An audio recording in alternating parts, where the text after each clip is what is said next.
Estou aqui com a missão de fazer essa apresentação próximo da hora do almoço. Todo mundo já aí mais ou menos cansado. Então, até pedi um microfone sem fio para poder circular um pouquinho e aproveitar um pouquinho desse painel lindo que está aqui, que eu nunca dei aula num painel deste tamanho, então gostaria de aproveitar aí essas funcionalidades. Então, me chamo Delano, sou professor da UFBA. Gostaria de agradecer o convite do Senai, dos nossos amigos aqui envolvidos, Roberto Fortuna, que está aqui mediando essa mesa, nossa amiga Denise Guerra. Muito obrigado aí pelas apresentações iniciais, me ajudaram bastante, né, com algumas coisas que eu vou comentar hoje. Então, eu sou professor de Engenharia Química, do Departamento de Engenharia Química da UFBA, e estou aqui para falar um pouquinho para vocês, dentro de todo esse contexto amplo que foi colocado aqui, qual é o papel da universidade. Tá?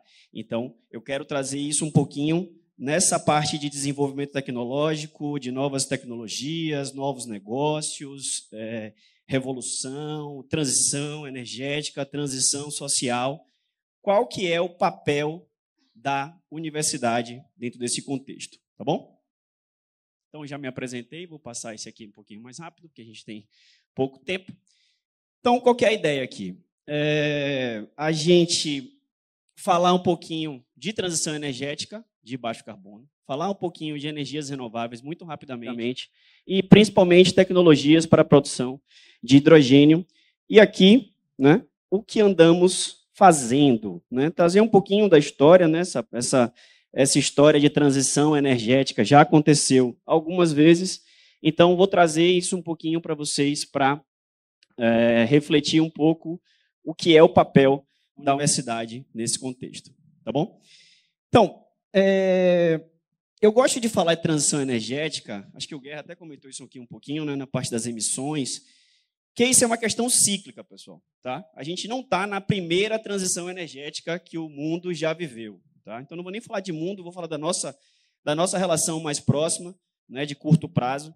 Então, a gente já teve algumas transições energéticas, né? Já saímos do carvão, né, que tem aqui um percentual de carbono maior do que 90% e um percentual de hidrogênio em torno de 5%.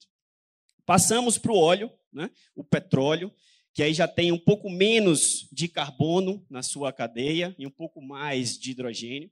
Estamos vivendo agora o gás natural, né, temos aí muitos postos de gasolina, né, sendo abastecidos carros e indústrias e mercados a gás natural. O pessoal da Bahia Gás está aqui, agradecendo aí pela propaganda. E a transição energética que estamos comentando agora é a de hidrogênio, né? Então, se a gente for observar, essa coluna aqui, ela representa a emissão de CO2 por megawatt-hora produzida, tá? Pensando o CO2 em quilograma. Então, se eu pegar o carvão, ele é 900. Se eu pegar o óleo, o petróleo, 565. O gás natural, 375, e o hidrogênio não emite, né? Pensando apenas na combustão em si, né? Na geração, não na cadeia como um todo. Então, essa tabela aqui ela representa apenas a conversão da energia, não o ciclo de vida, que aí seriam outros números. Então, essa transição ela é cíclica. A gente não está vivendo ela pela primeira vez. E por que a gente está falando tanto desse hidrogênio? Amei essa tela aqui, porque esse slide às vezes fica pequeno, mas essa é a primeira vez que esse slide está tão claro assim para vocês. Então, parabéns aí para a equipe organizadora pelo telão de LED, que isso emociona qualquer professor, qualquer gente que gosta de falar, né? Então, vamos lá, pessoal. Aqui a gente divide um pouquinho, né, essa tela em duas partes. Uma está aqui em cima, que é o que a gente chama de descarbonização, e a outra que está aqui embaixo, que a gente chama de desfossilização, que muitas vezes são usados como sinônimos, mas no rigor da ciência não são. Então, vamos lá. Quando eu falo de descarbonização, eu estou falando de retirada do carbono da história. Então, não tem o carbono. Descarbonização, né, gramaticalmente falando, tirando o carbono da história. Então, o que a gente tem? Energias renováveis, eólica, solar, hidrelétrica, geotérmica, que todas elas são regidas pelo nosso astro-rei, gerando energia renovável e descarbonizando alguns setores da economia. A nossa casa, né, nosso chuveiro elétrico, mobilidade, como os carros elétricos, que o Guerra falou agora. A indústria de aço, que ela tem aqui uma setinha relacionada com hidrogênio, quem já vai falar com isso.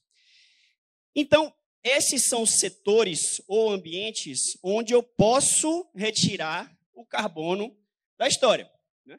Posso trabalhar só com energia elétrica. Estamos falando disso. Motores, aquecimento elétrico, dispositivos movidos à energia elétrica, certo? Mas existem outros ambientes que estão aqui nessa parte aqui de baixo, que eu vou explicar já já, que a gente não pode tirar o carbono da molécula, tá? Está todo mundo aqui segurando seu celular, está todo mundo aqui sentado numa cadeira, está todo mundo usando um sapato, tudo isso tem carbono, né? Não dá para usar um sapato elétrico ainda. Não sei se um dia vão desenvolver. Mas ainda não existe um celular elétrico, uma cadeira elétrica. Então, existem vários ambientes, né, que são responsáveis pela produção desses materiais que a gente está usando, que precisam do carbono. Beleza? Só que esse carbono não pode ser o carbono tradicional, o carbono fóssil. Por isso chamamos de desfossilização. Tá? Onde a gente vai passar a reutilizar esse carbono. Esse carbono ele precisa ser um carbono renovável. Eu continuo usando carbono, mas um carbono renovável. Tá? E aí a gente entra com uma série de tecnologias que aí, agradeço a nossa colega Denise, que comentou da biomassa, né, com uma tela muito linda aqui, falando da biomassa, que é um ponto fundamental, tanto para a Bahia, como para essa questão da desfossilização, ou seja, o uso de um carbono renovável. Então, a gente tem duas possibilidades. Uma, capturar ele dos processos, que aí, como o Guerra falou, CCUS, captura de carbono, enfim, tem uma série de tecnologias para isso. E a outra é usar já o que a natureza já fez, né, para o uso da biomassa, por exemplo. Então, aqui a gente tem alguns processos de conversão desse carbono para a produção de gás de síntese e hidrocarbonetos, digamos assim, intermediários, para aí sim produção de SAF, combustíveis para bunker, químicos, petroquímicos e outros setores que usam ou devem continuar usando carbono. Muito bem, Delano. Mas e o hidrogênio? Onde é que está nessa história toda aí?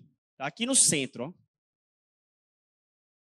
Por que no centro? Porque ele bebe, digamos assim, do lado da descarbonização, quando a gente fala da eletrólise, por exemplo, né, que utiliza das energias renováveis água para gerar esse hidrogênio.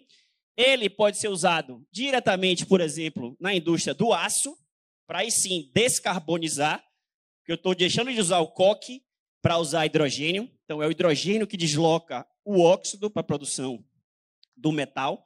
Então, deixa de emitir CO2 e passa a emitir água, digamos assim, né? Então, ele pode ser usado diretamente na indústria do aço e precisa ser utilizado junto com esse carbono renovável.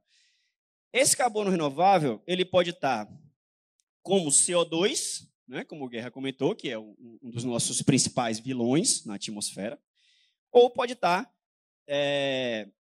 convertido aqui da biomassa via gaseificação, já com alguma quantidade de hidrogênio e CO também na sua mistura. Porém, para fazer os nossos hidrocarbonetos que a gente precisa, a gente tem que ter mais hidrogênio.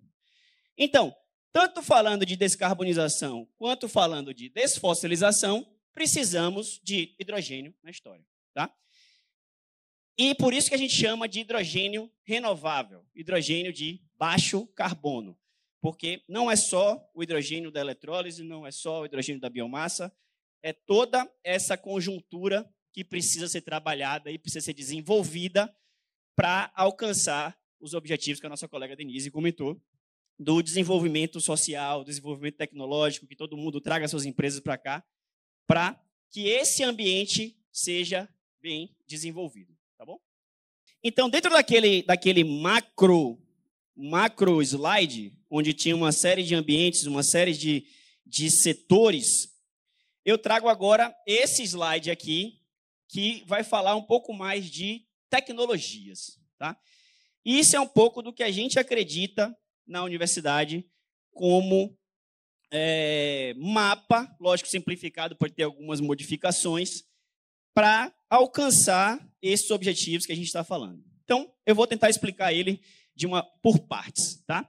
Então, primeiro, essa parte de cima, a gente tem aqui o CO2 sendo emitido, né, pelos usuários, e esse CO2 sendo capturado pela natureza e sendo utilizado como matéria-prima. Então, essa matéria-prima que a gente entende é uma matéria-prima residual. Então, é uma biomassa residual. Então, eu tenho um cavaco, tenho lixo, tenho biogás, onde eu posso entrar, né, na minha caixinha, que a gente chama de biorefinaria, onde eu posso fazer uma gaseificação, no caso dos sólidos, posso fazer uma reforma a vapor, no caso do biogás, transformar isso em gás de síntese e do gás de síntese purificar para a produção de hidrogênio ou entrar numa fábrica de síntese onde eu posso produzir literalmente o que eu quiser. Tá? O gás de síntese é o build blocks do engenheiro químico. Tá? O cara que é engenheiro, gosta de fazer coisas, o gás de síntese tem tudo que a gente precisa. Tá? Você só vai precisar de algum catalisador, alguma coisa, mas do ponto de vista de molécula, você tem tudo que você precisa para produzir DME, dimetil éter, metanol, SAF, diesel, gasolina, metanol, metano, próprio hidrogênio. Tá? O que precisa é deixar isso aqui viável economicamente e mais eficiente, como o Guerra comentou. E esse é o nosso papel de desenvolvimento. Então, podemos produzir combustíveis gasosos, combustíveis líquidos ou o próprio hidrogênio para entrar de novo nessa cadeia aqui de emissão e contar com a nossa mãe terra para capturar esse CO2. Porém, essa captura ela demora. Né? A biomassa ela leva anos ali para tirar esse CO2 da atmosfera. Então, precisamos acelerar isso um pouco, que seria essa linhazinha cinza aqui de baixo. Capturar esse CO2 desses processos, ou diretamente do ar, depende da tecnologia que a gente está falando, e, junto com o hidrogênio, produzido, por exemplo, via eletrólise, entrar também na fábrica de síntese, onde eu posso hidrogenar esse CO2 e produzir hidrocarbonetos e outros produtos, digamos assim, importantes para essa cadeia. Tá? Esse seria o mapa um pouco mais tecnológico para, digamos assim, resolver esse problema aqui da desfossilização. Beleza? E aí, pessoal, a gente entra nessa questão de desenvolvimento tecnológico, né, como a gente comentou agora há pouco, do hidrogênio. Esse hidrogênio que a gente está falando aqui, ó, né, nessa parte aqui para gaseificação, reforma, ele ainda não está, digamos assim, com a sua tecnologia totalmente definida ou totalmente desenvolvida, que é o indicador que a gente chama de TRL, que é o Technology Readiness Level, ou seja, o nível de maturidade de cada tecnologia. Então, se a gente pegar o hidrogênio via eletrólise, ele está aqui, TRL 9, ou seja, bem maduro, junto com as tecnologias fósseis. Mas se a gente for para gaseificação, reforma a vapor, tudo isso está ainda em desenvolvimento, ainda para ser lançado no mercado ou recentemente lançado no mercado com escalas pequenas. E quando eu digo escala de mercado, não é uma planta piloto, não é um dispositivo de bancada, que a gente vai falar isso um pouquinho daqui a pouco. É uma indústria ou uma empresa que comercializa um gaseificador ou um reformador de biogás em larga escala. Né? A gente viu o caso da Unigel, né, que investiu ou está tentando investir na planta de hidrogênio verde e que foi para a eletrólise. Porque também não tinha outra disponível no mercado, né, com essa escala, digamos assim. Porém, esbarrou no problema do custo. Né? Vejam que aqui é o custo de produção de hidrogênio, dólares por quilograma. Então, se eu falo de energias renováveis, eu estou aqui com um custo de 5 a 10 dólares. Esses números eles variam para cima e para baixo, não se apeguem muito nesse número absoluto, mas ele é mais elevado do que o da tecnologia fóssil, por enquanto. Então, por isso que a Unigel teve dificuldades aí de viabilidade do seu negócio. Quando a gente vai para os processos de biomassa, pirólise, gaseificação, reforma, esses custos são reduzidos, né? Porém, a gente precisa de desenvolvimento tecnológico para que isso aconteça. Tá? E a gente tem aqui, eu não vou passar por esse slide, mas uma série de tecnologias de eletrólise para comparação. Bom, vamos aqui andar para o que a gente anda fazendo. Eu queria trazer alguns exemplos aqui rápidos para que vocês entendam um pouco do papel da universidade nessa brincadeira. Então, pessoal, a cadeia ou a lógica do desenvolvimento tecnológico, ela começa na bancada, depois eu faço caracterização desses produtos, especifico, depois vou para a unidade piloto, depois vou para os testes em motores reais, depois vou para a aplicação industrial. Então, tudo isso fica, às vezes, um pouco escondido dentro do mercado, ou dentro da tecnologia. Né? Fica ali restrito para ambientes universitários, ambiente de pesquisa, para que as tecnologias sejam desenvolvidas. Eu vou trazer um exemplo para vocês já já. Então, dentro desse contexto de desenvolvimento de tecnologia, eu queria apresentar para vocês aqui um projeto que chama INCITERI, que é o Instituto de Ciência, Inovação e Tecnologia e Energias Renováveis do Estado da Bahia. Ele tem fomento aí da FAPEX, em parceria com o governo do Estado, e ele é responsável por desenvolver essas pesquisas com uma série de pesquisadores, esse não está desatualizado, tem mais de 100 já, para produção dessas energias, né, com base em biomassa, com base em combustíveis verdes, hidrogênio, eólica, solar. Né? Então, esse é o nosso projeto guarda-chuva, digamos assim, né, que é o que abarca vários outros projetos de desenvolvimento de tecnologia dentro daqueles mapas que a gente viu agora há pouco. Então, vou trazer esse exemplo aqui, pessoal, que acho que todo mundo conhece. Alguém sabe o que é isso aqui? Já viu isso? Acho que eu vi alguém falando aí. É um separador de biodiesel. Biodiesel, quando chega hoje no posto de gasolina, quero diesel, 10% de biodiesel obrigatório. Mas não era assim há 20 anos atrás. Eu trago essa foto porque isso foi meu trabalho de iniciação científica lá no Laboratório de Energia, onde eu desenvolvi um processo de produção de biodiesel a partir de óleo de mamona. Então, isso há 20 anos atrás, a gente fazia, e hoje é tecnologia já em escala, já industrial, já em produção. Então, todo carro já funciona assim. Então, a gente está como se fosse há 20 anos atrás do biodiesel, só que para os combustíveis sintéticos.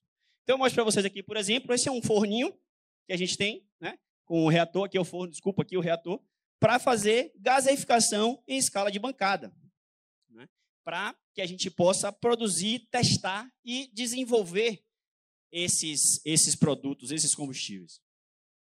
A gente caracteriza esses combustíveis, porque eu não posso produzir qualquer coisa. Eu tenho que produzir dentro de uma especificação. A STM tem uma especificação para a SAF, a ANP tem especificação para os combustíveis. Então, eu tenho que caracterizar esses combustíveis dentro dessas normas para que eu garanta, estou produzindo um combustível que pode ser utilizado. Tenho que levar isso para uma escala piloto. Né? Essa aqui é a planta piloto de biodiesel que eu estou falando de 20 anos atrás. Hoje ela não tem mais função, digamos assim, porque ela já exerceu a sua função lá atrás. E já tem plantas aí produzindo biodiesel em larga escala. Mas eu trago para vocês aqui a nossa planta de gaseificação. Né? Não sei se esse vídeo vai funcionar. Que ela está em operação hoje. Né? Isso aqui é gás de síntese sendo queimado em uma escala piloto. Né? Ou seja, estamos avançando na escala de tecnologia para a produção de combustíveis renováveis. Temos que, além de caracterizar, testar isso em motores. Então, temos quem chama de dinamômetro ou motores, né, de bancada, onde eu consigo testar ou um carro, né, operando aqui, né, girando com o seu comportamento, ou simulando um motor maior, ou mesmo um motor, aqui que é o de gasolina, a gente pode simular um motor de uma turbina de um avião pequenininho, por exemplo. né? Semelhante a um motor no ciclo Otto. Tá? E aí, pessoal, dentro desse contexto de desenvolvimento, eu trago aí alguns resultados, né? algumas situações, isso está muito disperso, o tempo não dá para a gente trabalhar, mas alguns resultados dentro desse guarda-chuva que a gente tem do Inciteri, né?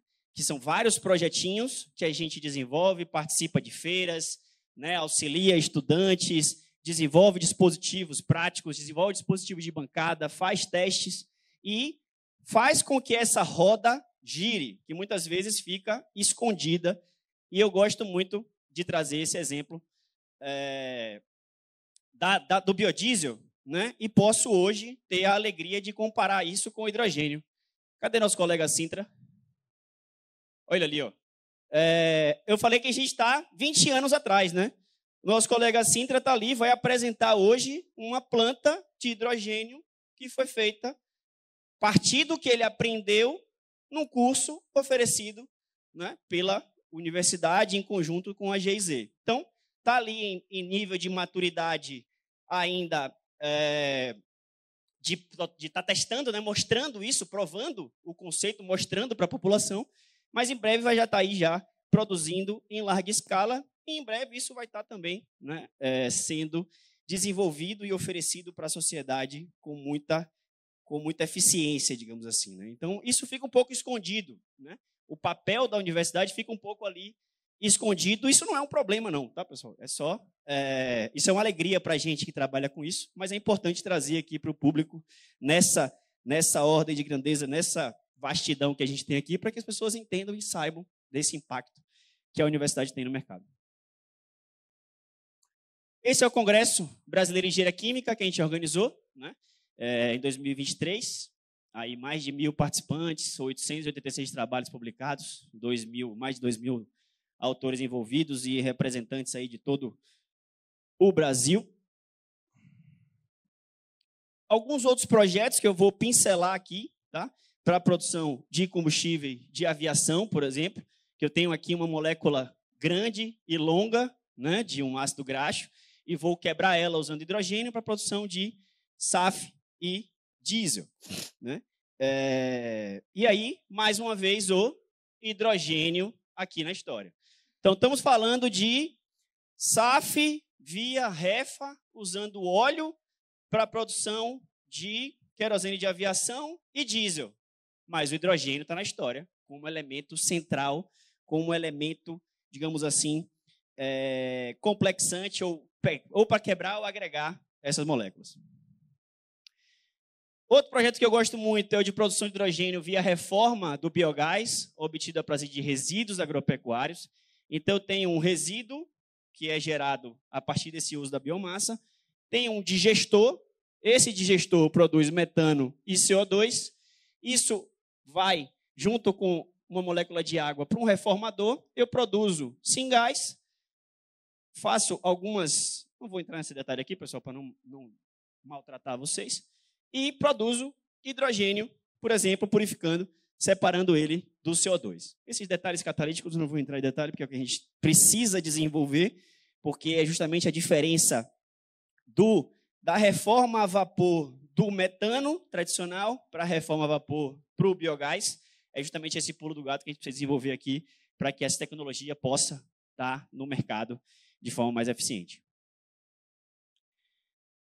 Além do desenvolvimento tecnológico, a gente tem um cuidado também com a disseminação desse conhecimento. Então, eu trago aqui para vocês também o Capaciteri, é o primo do Inciteri, na verdade, um sobrinho, né, porque ele está mais embaixo, que é um curso de 200 horas nas escolas públicas do ensino médio. Então, a gente tem uma parte de formação inicial, depois falamos de solar fotovoltaica, solar térmica, eólica e bioenergia. Então, os meninos amam. A gente traz esses dispositivos, essa parte técnica mais aplicada, kits de geração de energia, e eles são apaixonados por esse curso que a gente está fazendo. E aí, aproveitando a provocação da nossa colega Denise, né, a menininha lá, não trouxe a menininha, mas gostei mais do de vocês. E agora, né, que a gente deixa aqui se vocês estão prontos, né, para encarar esses desafios. Beleza? Então, era isso que eu tinha para dizer para vocês. agradeço aqui em meu nome, em nome do professor Ednildo, que é o coordenador do INCITERI, que não pôde vir, então eu vim representando nós dois. E abro aí para um momento futuro para perguntas que nosso colega Roberto vai direcionar. Muito obrigado, gente.